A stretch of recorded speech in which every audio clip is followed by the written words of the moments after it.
Talk 1240.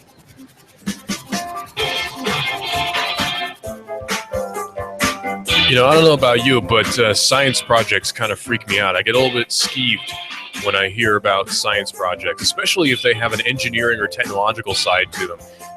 So I've made it a point that anytime I see somebody who has a science project, I call the cops just to be sure, because you never know. You know, I knew this one guy who built chemical weapons in his garage, so, you know, you never know. So I call the cops anytime I see any sort of activity that might be skewed to be something having to do with perhaps bomb making or sarin gas manufacture, which is exactly what happened in this particular school over in Texas with Mr. Muhammad, who's a 14-year-old kid, Ahmed Muhammad, who's actually going to be going to the White House. And he's gotten an invitation to DEF CON Hacker Conference, which is pretty cool for him, too. Now, Ahmed Muhammad is a young boy. He's 14 years old. And he built a homemade clock that he then took to school.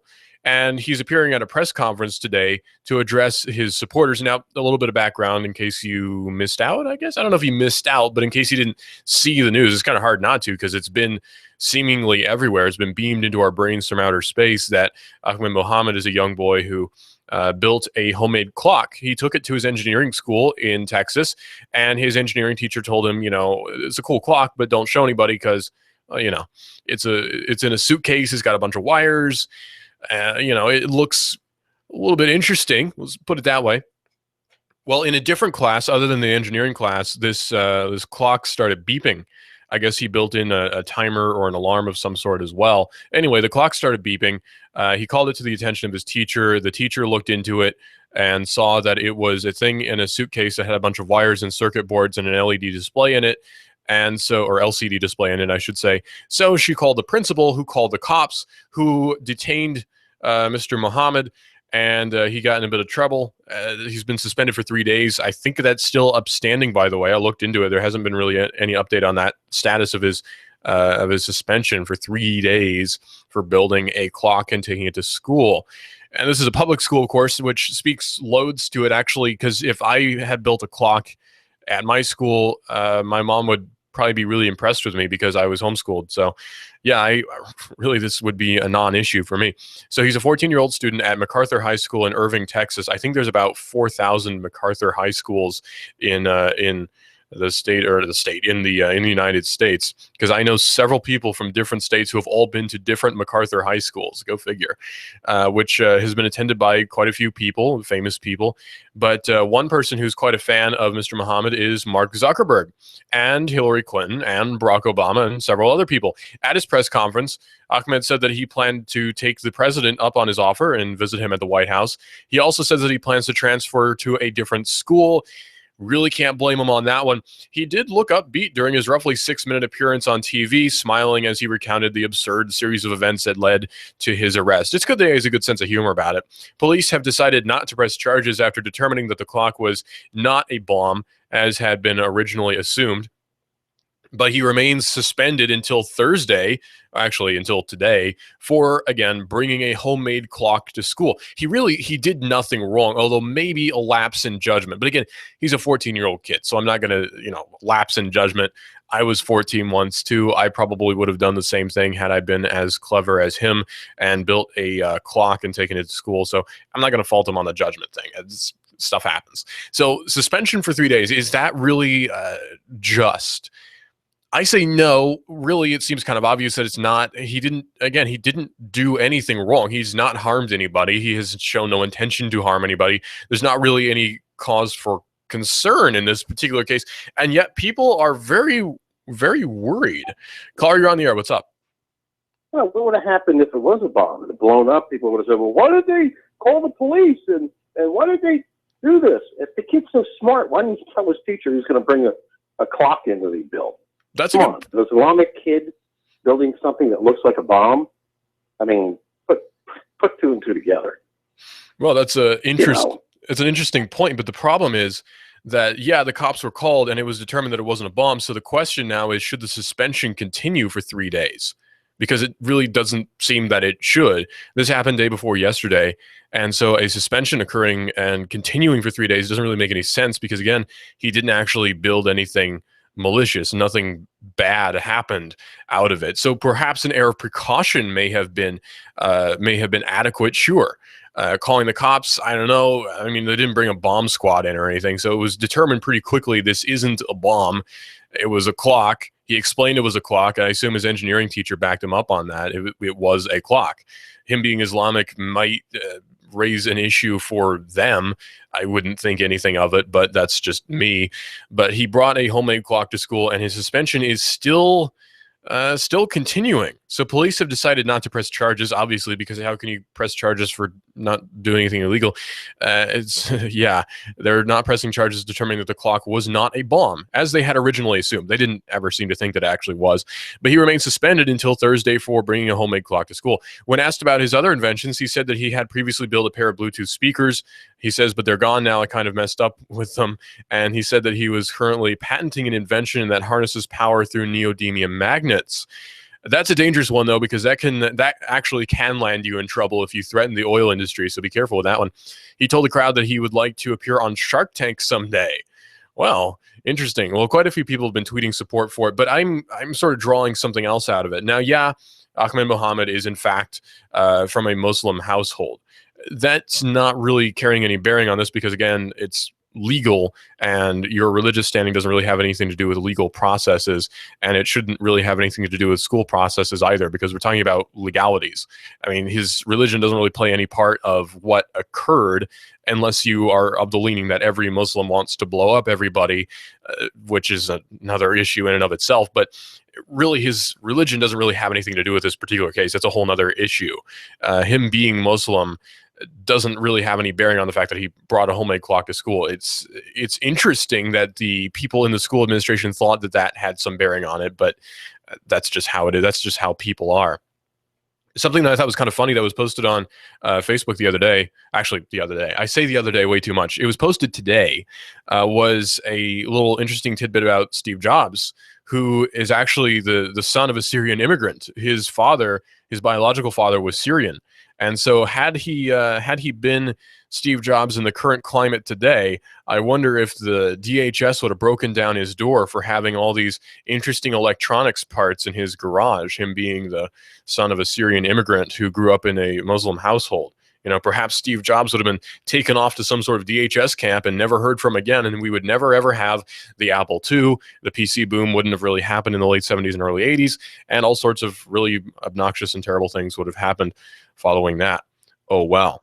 Do you remember Fitbit? Well, Fitbit is a sort of a fitness, well, it's not sort of, it is. It's a fitness wristband of sorts. I wouldn't call it a smartwatch because it doesn't display time. It's a Fitbit. I don't know how you describe what a Fitbit is. Basically, it's sort of like a fitness tracker. It's a pedometer. You know those things that were sort of a fad for a little while in the mid 2000s. Everyone had them clicked onto their belts. It was a pedometer. Everybody wore one. It had a little ball bearing that bounced around. It tracked how many steps you took, and that became sort of a fitness thing for a while. Was how many steps you take. You know, you need to take this many steps per day, or else you're going to die of heart disease or something. That was a big fitness thing for a while. I remember that my dad bought a pedometer. I remember, and he wasn't really into it. I think he bought the pedometer at the insistence of my mom.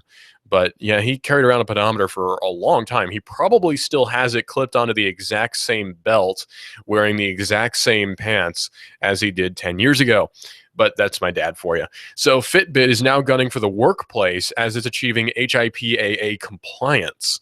Or HIPAA compliance, I should say. Fitbit has just announced a major milestone in its quest to make workplaces healthier. The wearable company is now HIPAA compliant, meaning that it can expand its corporate wellness program to more businesses while still keeping information about its customers secure. A HIPAA certification opens a few important doors for Fitbit. With it, they can serve HIPAA-covered entities like self-insured businesses and keep the most important information about device-wearing employees private so that the insurance companies can better charge you for being unhealthy, I would assume. Now, this is an interesting trend in a lot of new businesses, a lot of startups, where they're seeming to care quite a bit about the health and well-being of the company employees. Now, that's an interesting sort of trend. I want to say it started with Google. It probably didn't, but when I think of a trend like that, my mind immediately goes to Google. But really that's where it originates in my mind. It probably doesn't actually, but in my mind, I think of fitness in the workplace and I think of Google, because Google as a company is known for its really laid back environment for the workers involved, all the coders, and some people call them the code monkeys. You know, all these people are usually in a very laid back environment where projects just sort of happen as they will. Kind of Valve Corporation is another company that's kind of like that. So we're seeing that being used quite a bit more. We see that in some small businesses that are popping up here in our area too. You know, Chattanooga is a very forward moving city, especially when it comes to businesses. Small businesses in Chattanooga are very forward moving, very with the times, very hip and with it. You might call them hipster. I think that might be a bit of a negative label, but hey, you know, whatever. Yeah, sure, businesses in downtown Chattanooga are kind of hipster anyway, so that's just how it is. But it's interesting to see. It's really interesting to me because businesses are now caring about the health and well-being of both the customer and of the employee. And that's sort of an interesting new realm that's being explored, because think about like IBM in the 80s. You don't really think of IBM in the 80s caring about the health and well-being of the coders, you know, not really caring about keeping them healthy, because IBM's a prestigious company and you are very fortunate to work for IBM and you should feel that way all the time. IBM doesn't need you, you need IBM. You know, that's sort of the mindset that we think of when we think of the corporate world. And that's actually swiftly changing. In some ways it's positive. There might be some ways that it's negative. I see most of the positives. And that being the case, tomorrow I'm going to take a treadmill into work and I'm going to be running on it constantly. So if you hear me breathing heavily on the air, it's because I'm on a treadmill. So that's going to be the new thing for me on the air here. No, really, though, it's interesting to see that, because Fitbit now moving into the workplace means that insurance premiums could change. Sure, that means that if you're healthier and you're more fit and bit, then you can have lower insurance premiums, I guess. I'm not sure how that's going to work.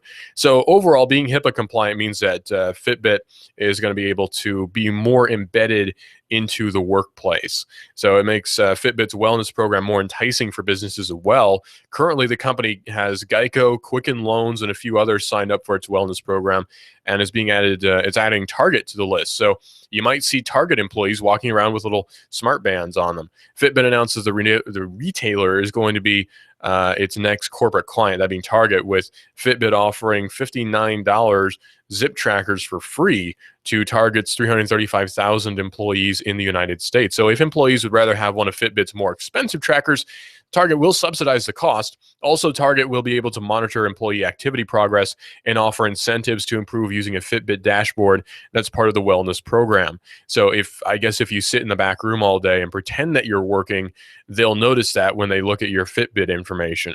It's an interesting idea. We're seeing tech like this moving into the workplace more and more.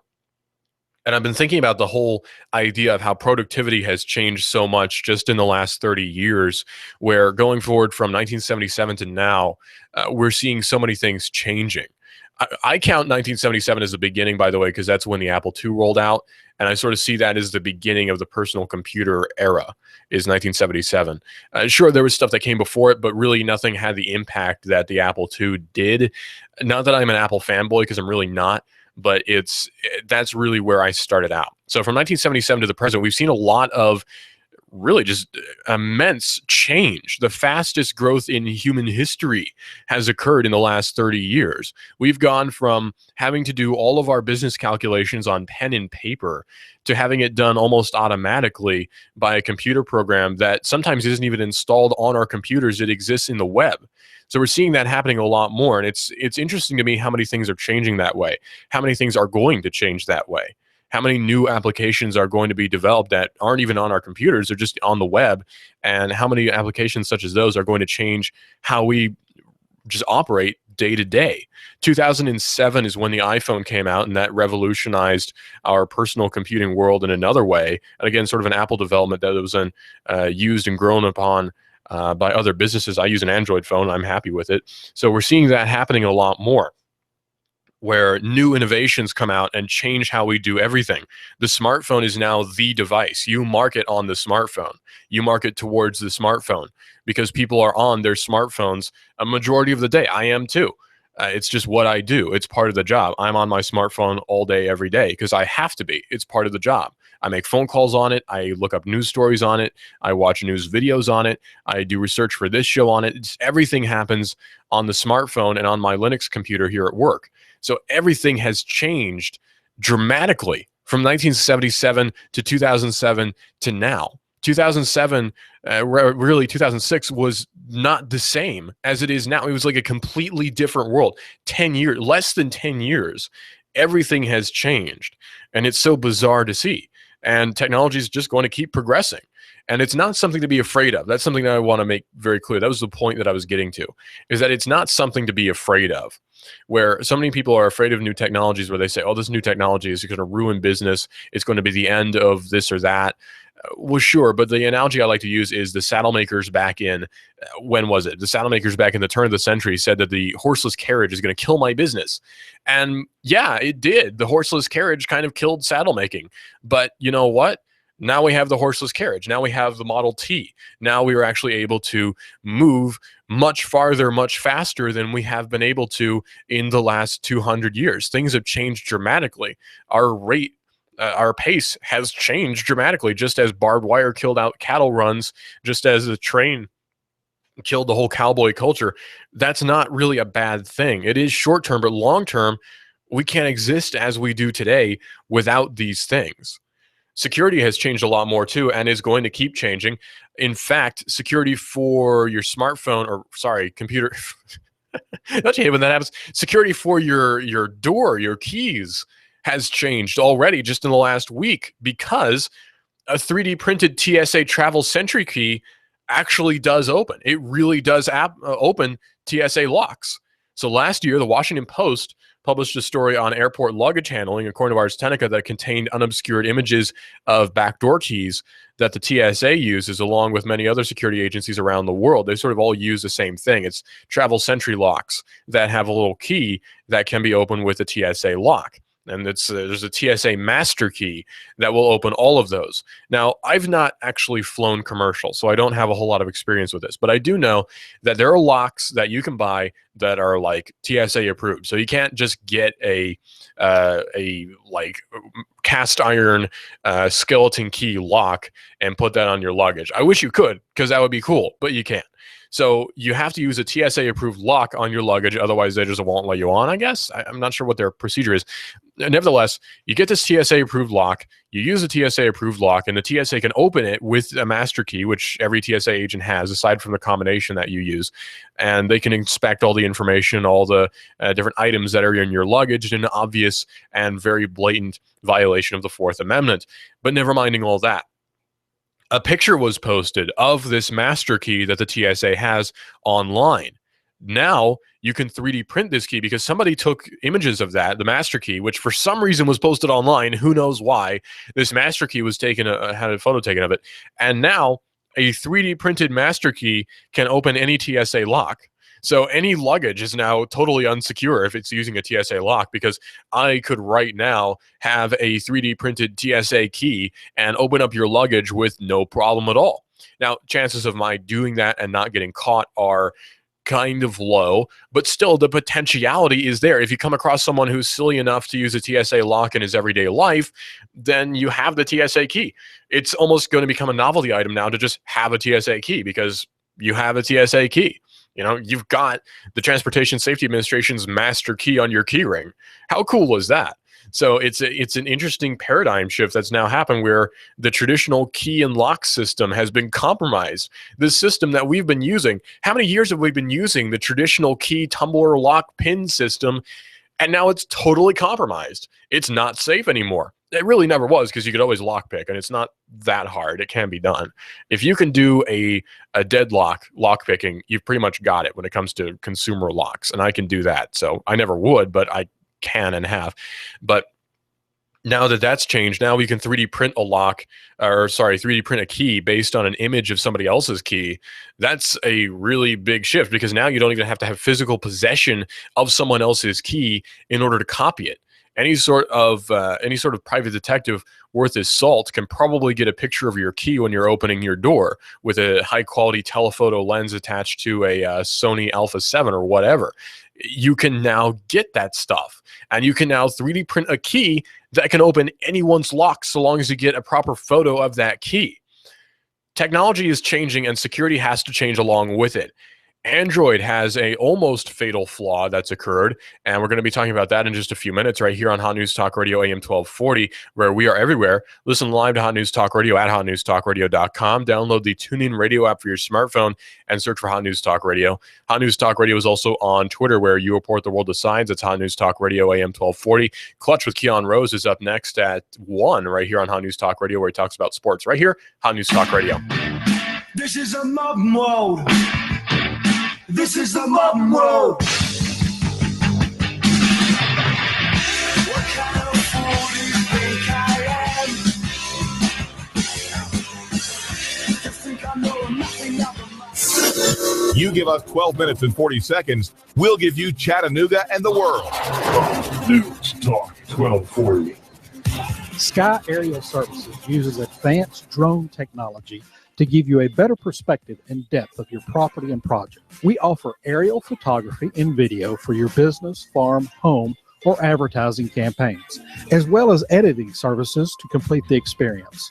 Call us at 423-521-0284 and see how we can help you tell your story about your business, property, or project. We work with real estate professionals, both commercial and residential, developers, engineer inspectors, surveyors, ad agencies, auto and boat dealers, mapping services, insurance inspectors, corporate marketing, charity events, weddings, and photographers.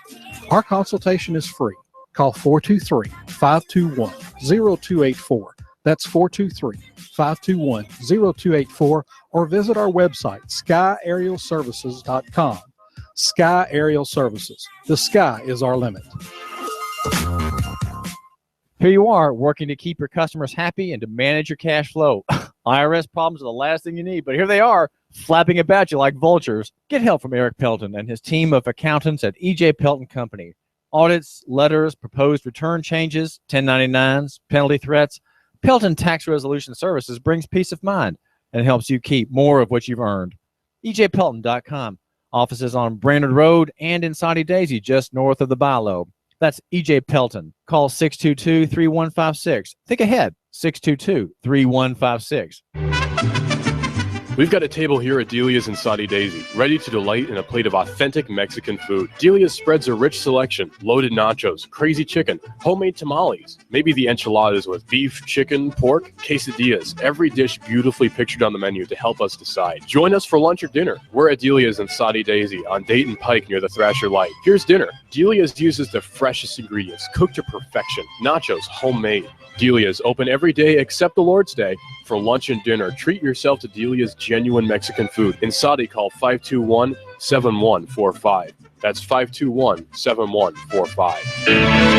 Hi, I'm Rebecca Costa, host of the Costa Report every Sunday at 9 a.m. My guest this week is former Commander-in-Chief of the U.S. Central Command, General Anthony Zinni, who'll be here to explain what it will take to stop the ISIS momentum.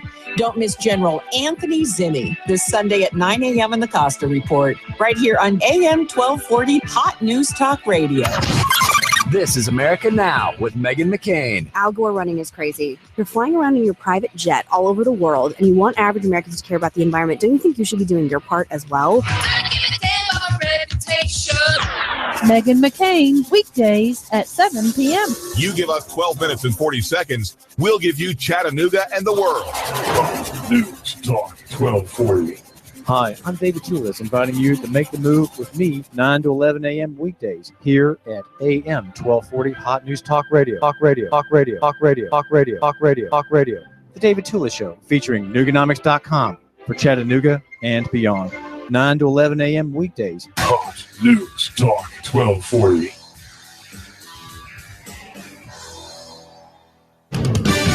Fox News Radio. I'm Lillian Wu. Frontrunner Donald Trump comes under fire from other GOP contenders in last night's CNN debate. Marco Rubio urging the moderator to ask him questions in detail about foreign policy. These are extraordinarily dangerous times that we live in. And the next president of the United States better be someone that understands these issues and has good judgment about them. Trump firing back. I am not sitting in the United States Senate with, by the way, the worst voting record there is today. Number one. I am not sitting in the United States Senate. I'm a businessman doing business transactions. Trump adding. I will know more about the problems of this world by the time I sit. And you look at what's going on in this world right now by people that supposedly know this world is a mess. Crews fighting the wildfires in Northern California, looking for at least 4 missing people. At least 3 people confirmed dead in the fires. Fox News, we report, you decide.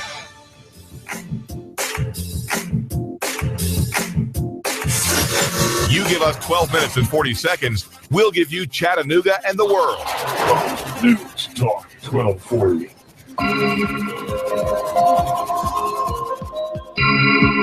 Many things are changing now in the modern age, and that's kind of okay. In fact, it's for our own betterment. This is Digital Drive right here on Hot News Talk Radio AM 1240 and hotnewstalkradio.com as well, which is a great way to listen to us if you want to. Now, something that needs to be pointed out is that things have indeed been changing dramatically just over the last 10, 20, 30 years.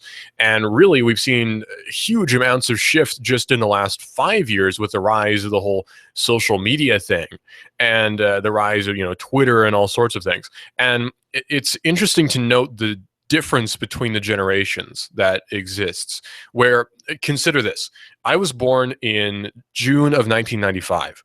And Amazon.com was started in July of 1994. So Amazon.com is actually older than I am. I was 9 years old when Facebook launched in 2004. So I really am a child of the internet age, and people my age just are. Now, we don't really think about that, and that's by design, because we're not supposed to just think about that. It's supposed to be there. It's just supposed to be there. It's something that you use. It's not something you think about. It's just something you use because it makes everyday life better. And it does. It does make everyday life better. Can you imagine the modern world existing as it does today without the internet? It couldn't. Or without the World Wide Web. It couldn't. The internet is essential for everything we do in the modern age.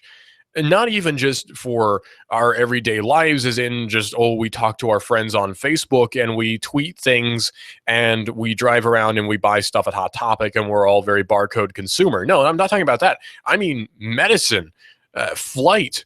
I'm talking about communications, mass communications. I'm talking about international politics. It's all changed thanks to the rise of the internet, which really is a new invention.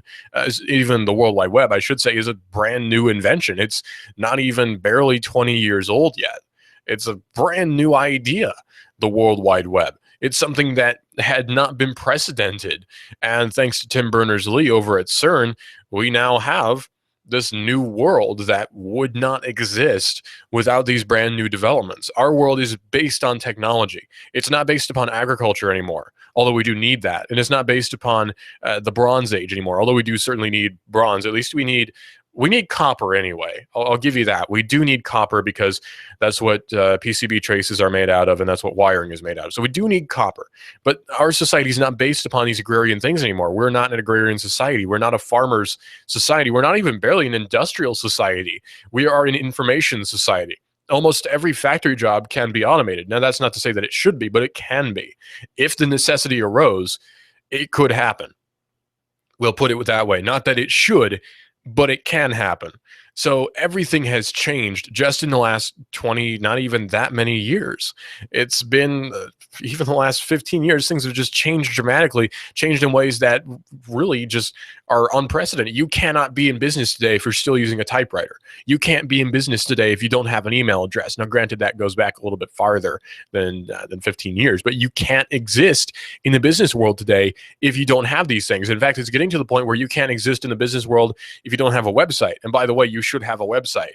You definitely need one. And we have one here at Hot News Talk Radio. It's hotnewstalkradio.com. The internet is changing business, and it has changed business dramatically already. Think about it this way. You have to, if you're a business person, and I hope you are, you have to think about my generation. And I know it's annoying because we're a bunch of whippersnappers and we're not very smart, and all we care about is posting on Facebook and Twitter, and we're just the worst thing ever. But think about how we operate. I don't find new businesses by brick and mortar. I don't find new businesses by walking around. I don't. Now, I'm a little bit weird, I know that, but I don't find new businesses by doing that. How do I find new businesses? Well, by searching for them. I need somewhere that's going to do something for me. So I Google that, and I Google either Chattanooga or Ringgold, depending on where I want to go, how far I want to drive. And the business that is appropriate for my need pops up on Google or on Bing, I guess, if you use that, or on Ask Jeeves, which I don't think is around anymore, or on whatever search browser you're using, DuckDuckGo or Start Page or whatever. Your particular interest will pop up. Whatever you need will be there. That's a new idea. That's last 10 years. That's brand new, unprecedented. And you've got to get in on that.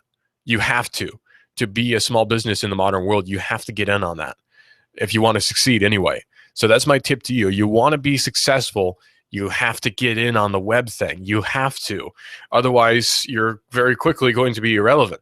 It's just how it is. And that's okay, because business moves forward just as technology does. And in fact, technology is a business, and business is based on technology. So it's sort of a co-equal thing almost, where most of the big businesses today, in fact, the biggest businesses today are tech companies. Apple, Google, Facebook, these are all, and Facebook especially really is an entity that doesn't even really exist. I mean, think about it. Facebook doesn't exist outside of the internet. There's not like any Facebook branded hardware yet. There's not any Facebook branded networks. There's just Facebook. It's a website. That's all it is. And it's one of the largest companies in the world. How crazy is that? It doesn't exist, but it does. And it's one of the most important things to our society. How weird is that? I was just thinking about that the other day, and I wanted to share these thoughts with you about how everything has changed just in the last 15 years, because I don't think about it that much because I'm young. It's not something that I think about because I don't really see the change. I'm in it, but I don't see it. And that's something that has to be understood, is that my generation doesn't really see these changes as they're happening because we sort of just move with the flow. It's a very Tai Chi sort of thing. We're just flowing along and moving with it. I'm doing a Tai Chi movement sort of thing on the camera if you're watching on Hot News Talk Radio on YouTube. That's just how we are. The new smartphone comes out, we buy it.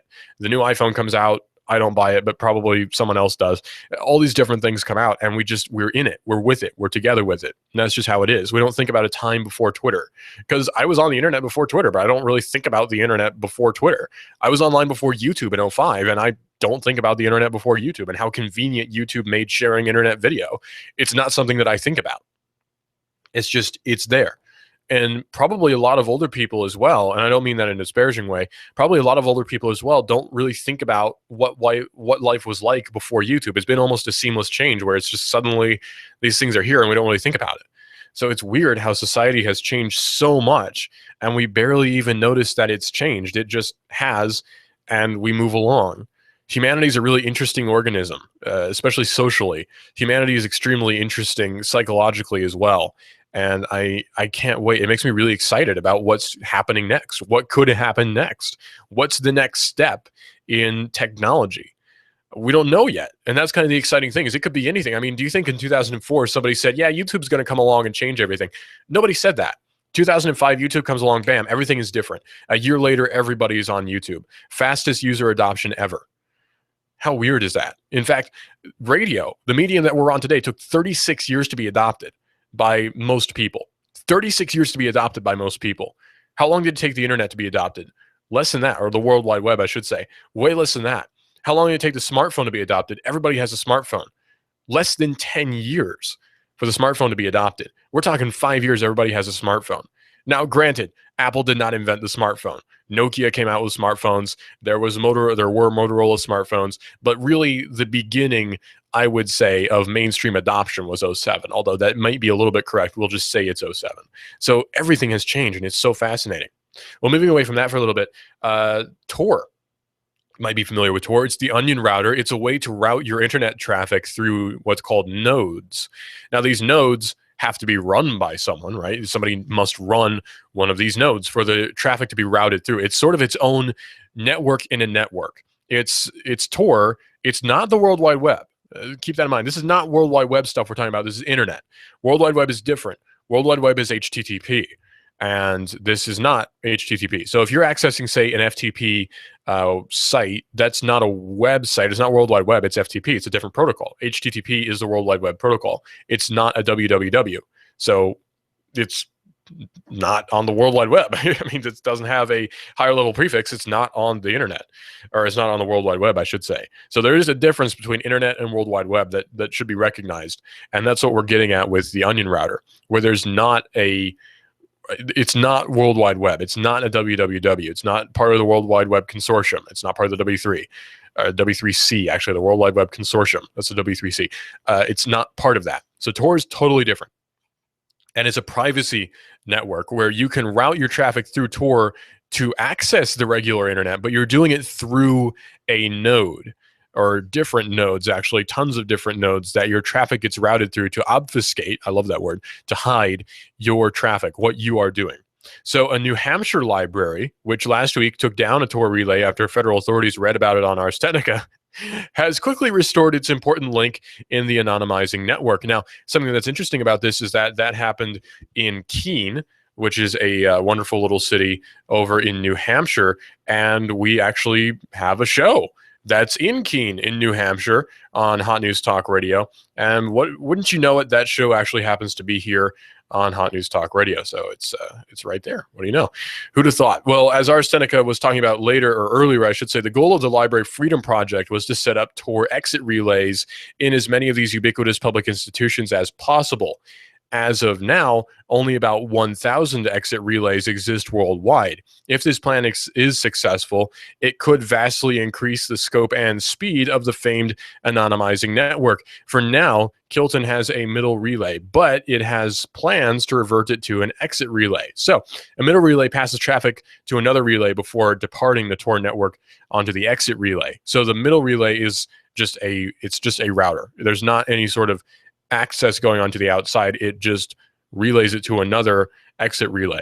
A Homeland Security Investigations, or HSI, special agent first learned of the plan after reading Ars Technica's article in July, and then forwarded it to a local police officer as a heads up on the New Hampshire Internet Crimes Against Children Task Force.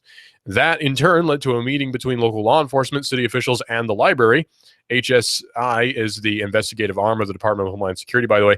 They claim that they merely sent the link to the article, but that is incredibly baffling to me that they sent a link. The police have a whole narrative about Tor, and that it's all about criminal activity, says Alison Macrina, I believe is how you say, one of the leaders of the project. That's what she told Ars Technica. A DHS preemptive strike was not in our threat model. However, Sean Fleming, the library's IT director, told Ars Technica before Tuesday that there was no pressure from the feds at all. He did say at the local roundtable meeting, the library volunteered to take down the node until the library's board of trustees could officially vote on the issue on September the 15th. Librarians nationwide have long been advocates for privacy and freedom of information, which is kind of interesting. We don't really think about libraries as being that important nowadays. And perhaps that's a bit of a mistake, because in a lot of ways, libraries are the step into using the web. A lot of people started using the web thanks to public libraries. And it's sort of an interesting dynamic that's happening there. And so now a lot of people are starting to potentially use Tor thanks to public libraries. Now, this is a touchy subject for me because it's a public library, meaning city money goes into it. So I'm a little bit, I don't know how I feel about that, because it's tax money. It's tax money. The tax money. It's like I recoil from the whole idea of tax money being used for anything and taxes being collected at all. I recoil at the idea. When I hear about taxes, it's like I've been struck by a snake, and I jump back and my hands come up to my chest, sort of limp-like, and I go, "Hey, taxes? No." So public library is sort of an odd thing for me, where I go, taxes, oof, I don't know how I feel about that. But I do have to admit that public libraries actually were sort of the gateway for a lot of people to start using the web. So straight line, crooked stick, maybe.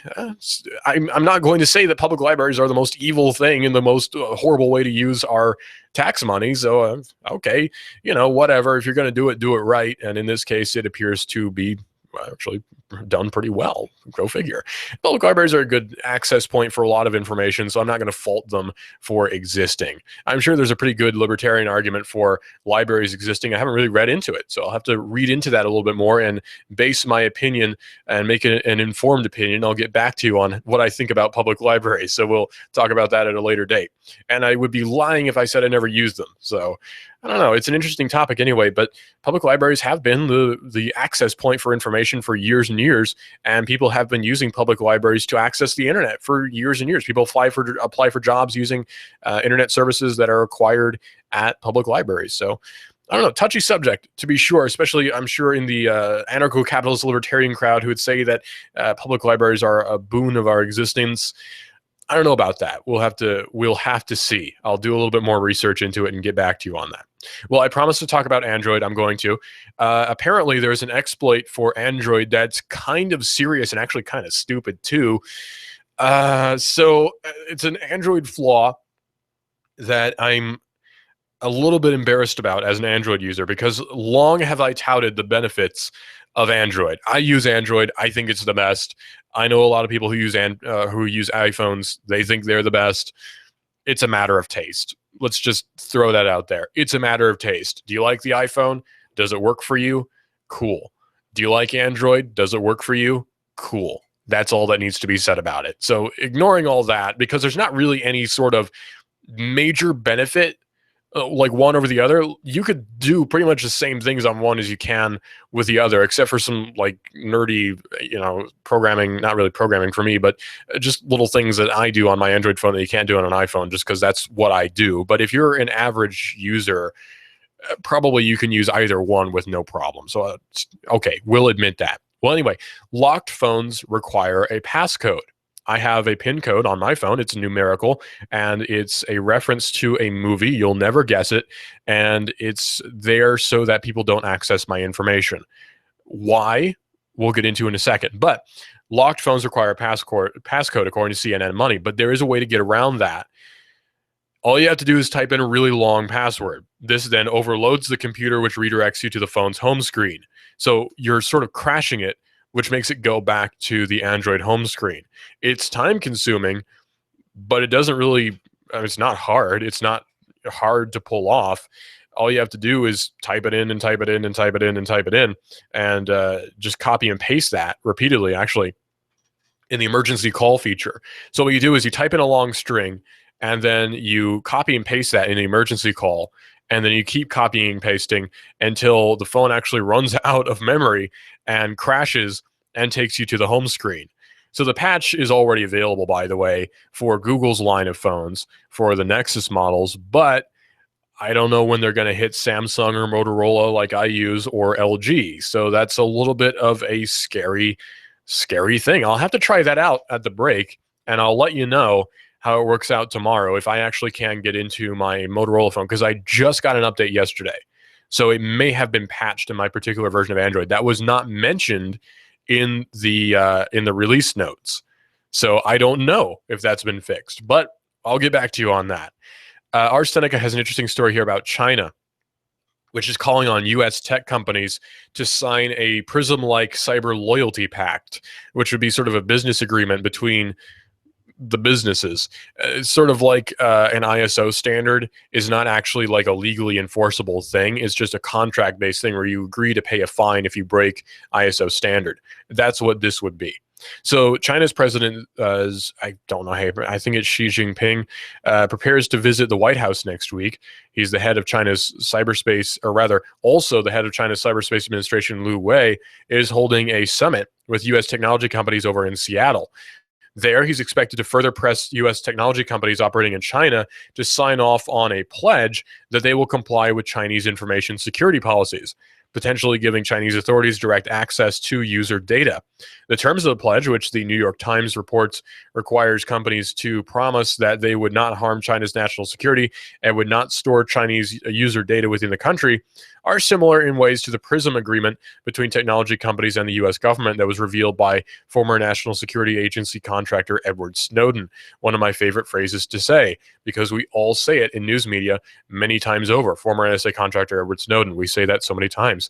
But The pledge also goes a little bit further, pressing for systems to be secure and controllable, which sort of negates the previous bit there. It's secure, but it's controllable. So it's not secure? Well, it's controllable, but it's secure. Well, one or the other, suggesting that companies may have to provide direct backdoors, meaning that they're not secure. Much of the pledge document is focused on user privacy rights and just stuff that we could all pretty much agree on, but then again should be a topic of either constitution or terms of service anyway. So Chinese government getting involved is really not something that we need. Also, the pledge would require companies to agree to accept the supervision of all parts of society, including third-party evaluation of all products, to determine that they are secure and controllable to prove compliance with these commitments. And this is an agreement with the Chinese, by the way, for American companies. So can you imagine over in Cupertino, California, a Chinese national with a clipboard is checking off things at Apple headquarters?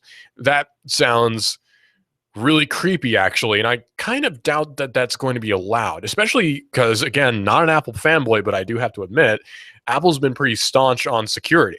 Now, it's not been the best company ever when it comes to security, but Apple has been quite staunch in its stance on security and user privacy, especially when it comes to defying the FBI. Anyone who defies the FBI can't be all bad in my book. So we'll just throw that out there. The FBI has long been asking for Apple and Google to put back doors into their products or into its products collectively. And these two companies, Apple and Google, have been saying basically no. We're not going to put backdoors into our products that would compromise user security, and the users wouldn't trust us. Simple as that. If I had a company that put out technological devices that had all of your user data on it, like a smartphone, and then agreed to put backdoors into it, you can see where that would be a problem. And that's exactly the problem that Apple and Google are now facing. So they're saying no to the FBI. We are not going to be putting backdoors into our phones, says Tim Cook, and says the CEO of Google. So things are not looking too good for so-called national security here in the States. And I really, really doubt that things are going to work any better for the Chinese. I really doubt that. But, caveat, but it does have to be recognized that Apple and Google are both wanting to get into the emerging Chinese market. So appeasing the Chinese might be a good move for these two companies. So what's going to happen? We don't know at this point. It's going to have to wait and see, I suppose. So is he going to, or are these companies going to actually comply with Chinese requests? Personally, I doubt it, but weirder things have happened. So we'll have to wait and see, I suppose, and see what these companies' responses are to these requests from the Chinese for a corporate agreement. The scheme is similar in many ways to what other countries have required of Chinese technology companies. And so it seems, I guess, only fair to the Chinese that now they require other countries to do the same sort of thing. I don't know. Huawei is a pretty popular Chinese phone manufacturer, and apparently there's been a sort of similar standard set with U.S. authorities going over Chinese systems and making sure everything's A-okay, which of course I don't agree with either. So it's a two-way thing. Business should have nothing to do with government, and government should have nothing to do with business. That's just how it is. That's how a proper economy is set up. And a proper economy, a free market economy, does not exist in the U.S. or in China, at least officially. That's something that has to be recognized, not officially. Now, the black market really is the real economy. When it comes down to like a free market system, that's where you see real value, the actual value of things, with risk involved, with insurance, all these different things involved, without any sort of corporate minutia, any sort of taxes being levied. You're seeing actual prices there when we're looking at black market prices. So that's real free market. When we're looking at the standard economy that we're all used to, that's controlled capitalism. That's not free market. We don't have a free market system officially in the United States. And there's not a free market system, especially officially in China. However, free markets do exist worldwide. They're just not officially recognized. And that's something that has to be remembered. And eventually, they will be. But for now, they're not. And really, they can't be, because it's a conflict of interest. This is a mob world. This is a mob world.